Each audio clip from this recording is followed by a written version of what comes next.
Ignition sequence start.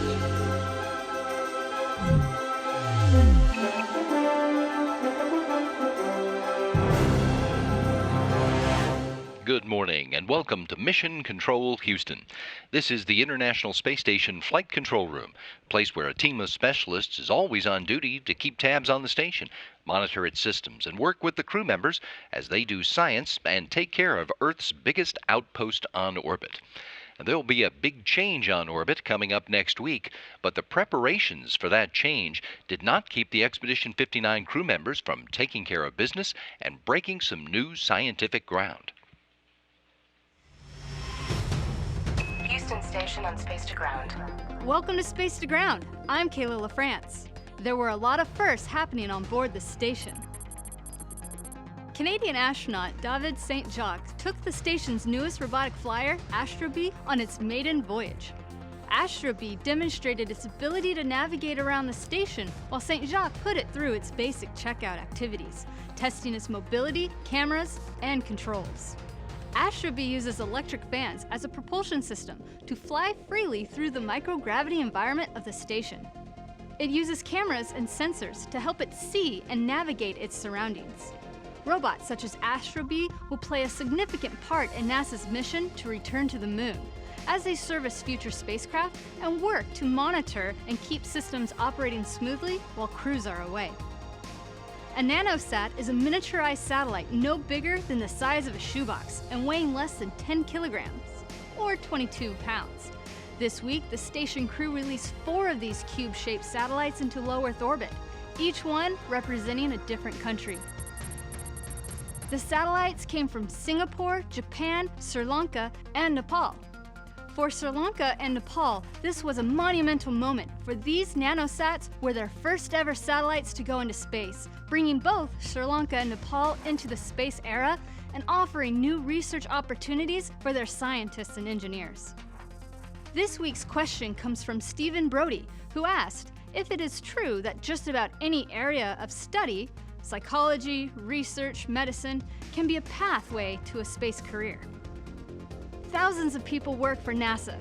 Of these people, a vast majority of them work in a wide variety of STEM fields, working on research in astronomy, geology, aviation, medicine, and space studies, just to name a few. However, not all NASA employees are scientists and engineers. NASA also offers opportunities for individuals with backgrounds in public relations, education, accounting, facility management, history, photography, and much more. The key is to find the career that you love and follow that passion, and it may lead you on a fulfilling space career. Keep sending your questions using the hashtag AskNASA. We'll see you next week.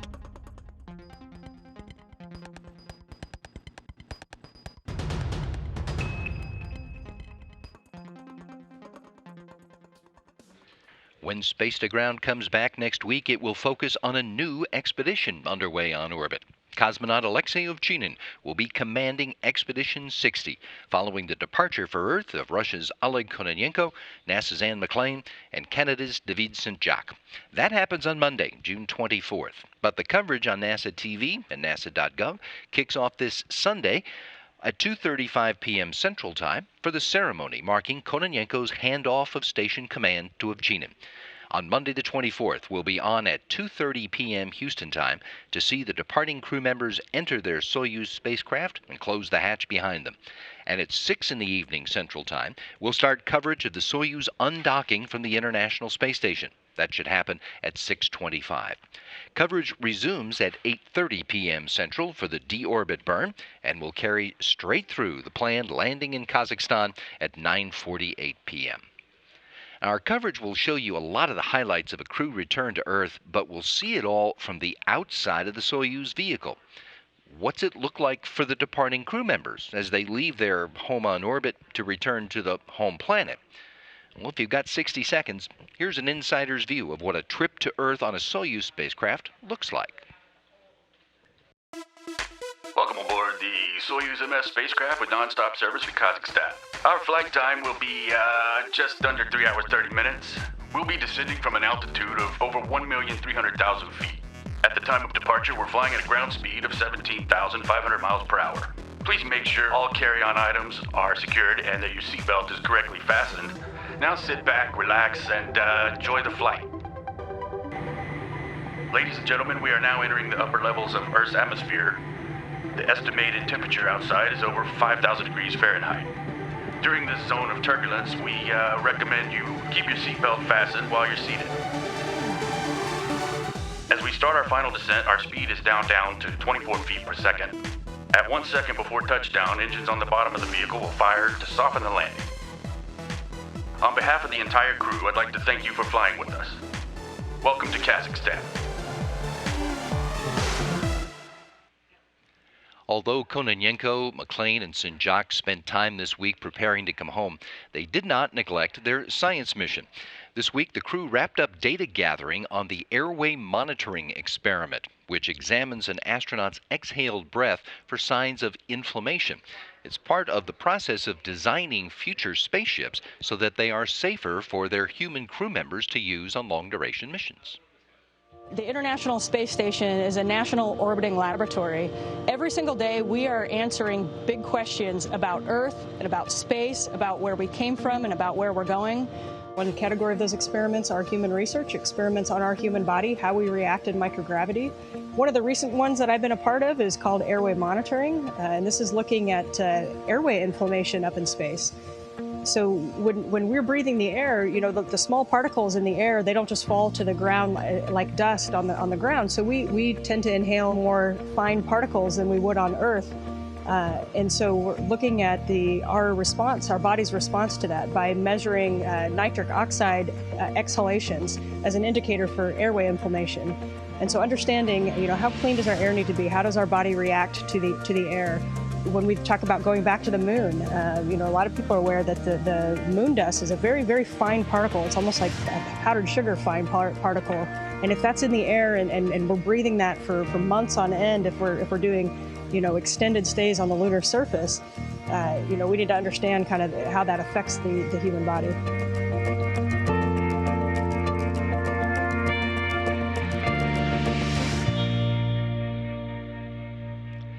The International Space Station has several laboratory modules that house one-of-a-kind scientific research which takes advantage of the lack of gravity in space to test hypotheses in ways that can't be done on Earth. In the Destiny Laboratory, crew members use a special piece of equipment for experiments which involve potentially hazardous materials. And in the Kibo module, they are using a newer and bigger version of that glove box to support life sciences research. Thinking inside the box. Presented by Science at NASA. Most people picture a glove box as the small space on the passenger side of your car. But if you're an astronaut floating 250 miles up, you might picture a large glass enclosure that allows you to conduct experiments that could change how we live both on and off Earth. This is the Microgravity Science Glove Box, or MSG. It was installed in the International Space Station, or ISS, in 2002 to allow small and medium-sized investigations from many disciplines, including biotechnology, combustion science, fluid physics, fundamental physics, and materials science. Many of these experiments can involve fluids, flames, particles, and fumes that you wouldn't want to escape into the space station's enclosed space, where they might make the astronauts sick or damage the station's sensitive computers and electrical systems. Instead, crew members install investigation hardware into the box and seal it shut. Next, they insert their hands into what's known as a glove ring assembly to safely manipulate their experiments or samples. Glove ring assemblies are available in a variety of configurations to accommodate differences in crew members' hand sizes as well as preferences in tactile response. The investigator views his or her work through an acrylic window. There's even the capability to install a high-definition camera system with a real-time video link installed inside the box to allow investigators on Earth to watch experiments being performed. The MSG has proven so popular over the past 16 years that a second glove box is being added to the station. The new model will focus exclusively on life sciences investigations, and is known as the Life Sciences Glovebox, or LSG. This fully enclosed facility will allow crew members to perform developmental biology experiments on cells, insects, aquatics, plants, and animals. The LSG is almost twice the size of the original MSG and can accommodate 2 astronaut crew members, sometimes guided in real time by scientists back on Earth to conduct 1 or more experiments simultaneously. Safety was a paramount consideration in its design. As air circulates through the workspace, activated charcoal filters continuously clean it by absorbing chemicals that may be present. In addition, a high-efficiency air filter removes particles and aerosols. This allows the facility to provide 2 levels of containment for handling biohazard level 2 and lower biological materials. So why is it necessary to have a glovebox on station devoted to life sciences? J. Michael Cole, the deputy manager of the ISS Projects Office at NASA's Marshall Space Flight Center in Huntsville, Alabama, explains. First, exploration crew members will be in microgravity conditions for an extended period of time, and it's important to note how that will affect their physiology and biology. The addition of LSG will supplement the ability to conduct those types of research experiments aboard the ISS. Second, life science experiments may give us new insights into how we treat diseases here on Earth. For instance, treatments for osteoporosis have benefited from research performed in microgravity. The next time you're asked to think outside the box, you may just want to consider one of the most unique labs ever built and think inside the box instead. For more inside information about what's happening inside the ISS, visit www.nasa.gov/ISS-science. For more on science happening on, around, and beyond our planet, go to science.nasa.gov. For the astronauts, being the hands in hands-on science research is just a part of the job description. Astronauts and cosmonauts on the International Space Station also spend some of their time sharing the experience of being in space with us Earthlings. During the year of education on station, some of them worked on a series of STEMonstration videos to help students understand key scientific concepts, as Mark Vandehei did when he focused on Newton's third law of motion.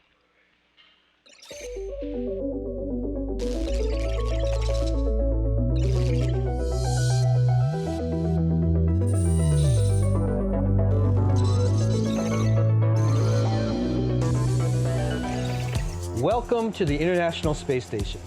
I'm NASA astronaut Mark Vandehei. Today, we're going to talk about Newton's third law. How do you think it will hold up in microgravity? For every action, there is an equal and opposite reaction. This means that in every interaction between 2 objects, there are a pair of opposite forces acting on each object at the same time, a force pair. You can see that there are many examples on Earth.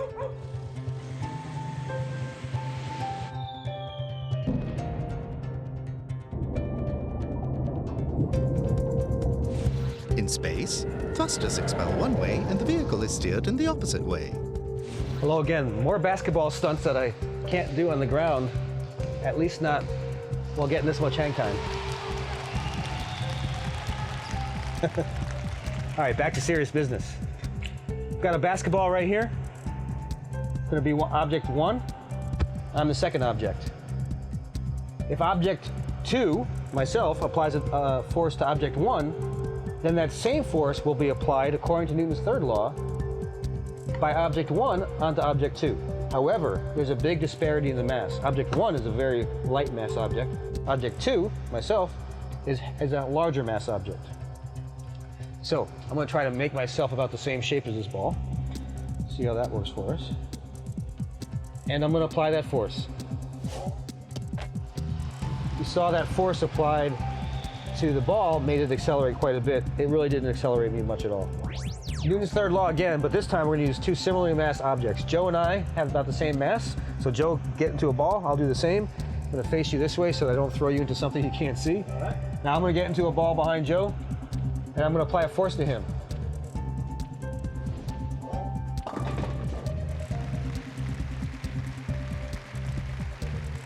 Notice that when I applied a force to Joe, it accelerated Joe away from me, but I got accelerated away from him as well, because the force applied to Joe ended up being the same force that was applied to me. Now you've seen Newton's third law in space. Now test it out on Earth. See you next time.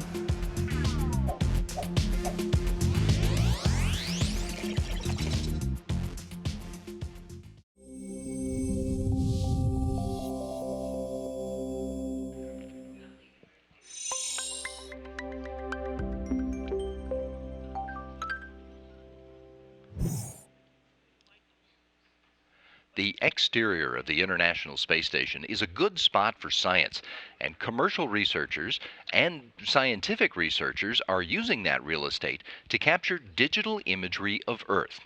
MUSES, the Multiple User System for Earth Sensing Facility, is a platform on the outside of the space station that can hold 4 different payloads, ranging from high-resolution digital cameras to hyperspectral imagers, all of which will support several varieties of Earth science observations.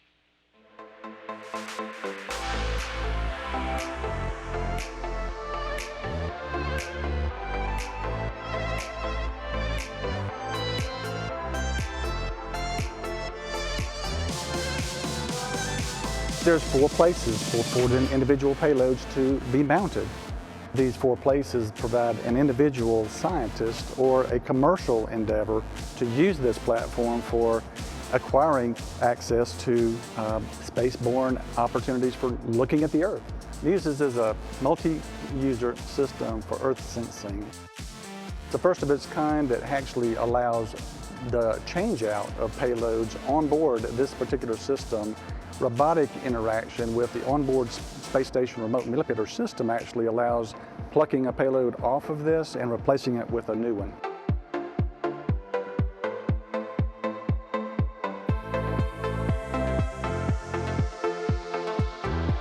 This is our server drawer. It's designed to take the volumes of data that we collect on board the MUSES externally and house that for temporary storage on board the U.S. laboratory for subsequent downlink to the ground. We actually have shoved 18 terabytes of data storage capacity in this single drawer that goes into the express rack. So one of its kind and first on board.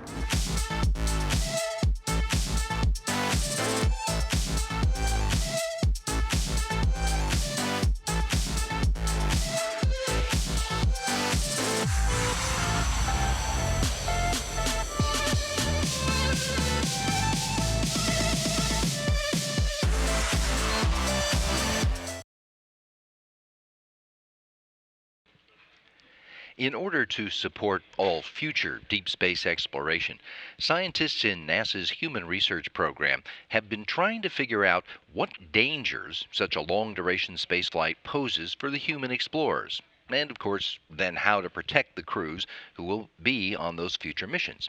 Some of that work is being done now on orbit. Some of it is also underway at the NASA Space Radiation Laboratory.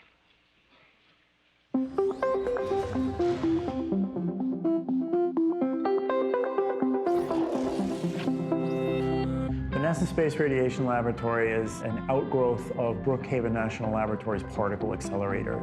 It utilizes the heavy charged particle radiation beam from various components already existing at Brookhaven Lab to then deliver specific doses, ions, and energies of radiation to the actual NASA Space Radiation Lab itself, with the goal to determine the potential risks to human beings from exposure to radiation during space travel. The bulk of the radiobiology data that we've collected from the NASA Space Radiation Research Laboratory has really helped us establish our space permissible exposure limits. NASA has a set of limits that helps protect the astronauts not only from the short-term effects of radiation, but also the long-term health effects. In order to establish what those limits should be, we have to understand how space radiation is different than terrestrial radiation. And the experiments at NSRL has helped us establish our permissible exposure limits in terms of protecting the crew from the risk of radiation carcinogenesis, and also setting non-cancer career limits to the brain for central nervous system effects, and also to the heart for cardiovascular disease. The primary difference with trying to compare what type of radiation dose an astronaut would get on a mission to Mars versus what a person could expect in their day-to-day life over time is that time factor. Now, a mission to Mars, depending on when you go and how the planets are aligned and such, you're still looking at approximately a 2 to 3 year mission. And while that seems like a long time, it's very different than the amount of time that, say, a non-astronaut, just a regular person that has nothing to do with space travel gets over, say, a 70, 80 year lifespan from, say, some radon gas in the home or from medical tests that are administered where you get a certain amount of dose from CT scans or PET scans and X-rays through the course of life. So you're delivering a certain amount of radiation dose in a more compressed period of time than you would to the person that has never been a space traveler and such. And that's one of the trickiest aspects to trying to determine radiation dose. The same amount of radiation dose delivered in a day is very different than that same dose delivered in 3 years, even though, well, it's the same dose. It's not that simple, and that has to be evaluated when you try to determine the potential risks of absorbing that kind of a dose.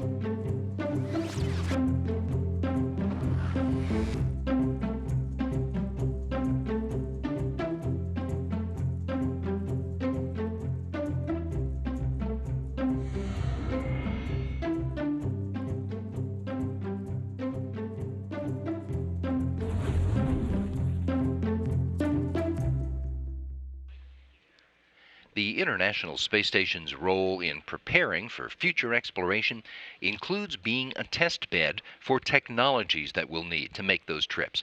Things like the water recovery system that turns moisture from a number of sources into safe, clean drinking water. Here's how that works.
Now, one other thing that we have already learned about supporting human beings in space on long-duration missions is that they have to exercise in order to fight off the negative effects of the weightless environment. Well, the International Space Station has been a proving ground for a number of systems that are designed to accomplish that goal.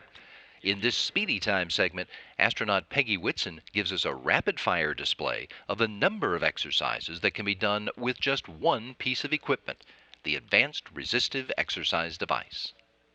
Today, we're going to talk about exercise in space. We have 3 different exercise devices here, and I'm going to talk about one of them. Of course, in zero gravity, we can't lift weights, so we have what's called a resistive exercise device. But it's got a really important feature. In order to protect the experiments that are going on board that might be sensitive to vibrations from us lifting this resistance, it's got a vibration isolation system that's actually very cool. As you move on the machine, it isolates any vibrations that we would have away from the structure and protects the science that's going on. And so we have to work out about 2 hours every day in order to maintain our bone and muscle mass. And this is my favorite, the ARED, the resistive exercise device.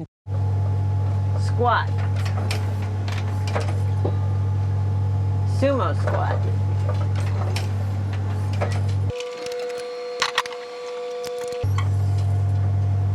Heel raises.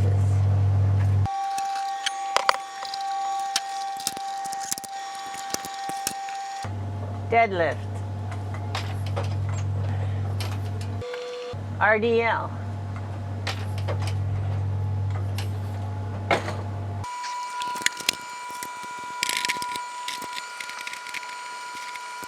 Bench.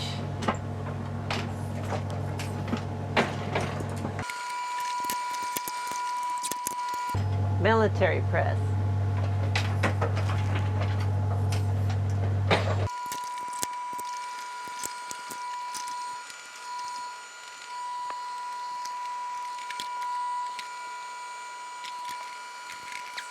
Tricep extensions.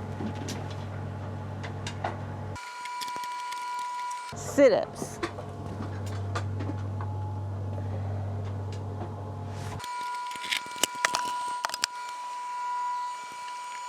Curls.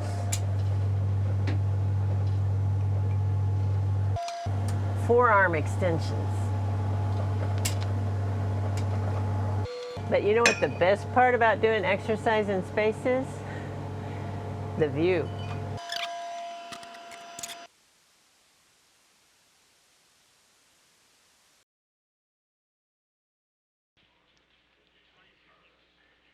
If you would like to get another look at any of the stories we featured today, and who wouldn't, check us out on YouTube and Facebook. There are the addresses.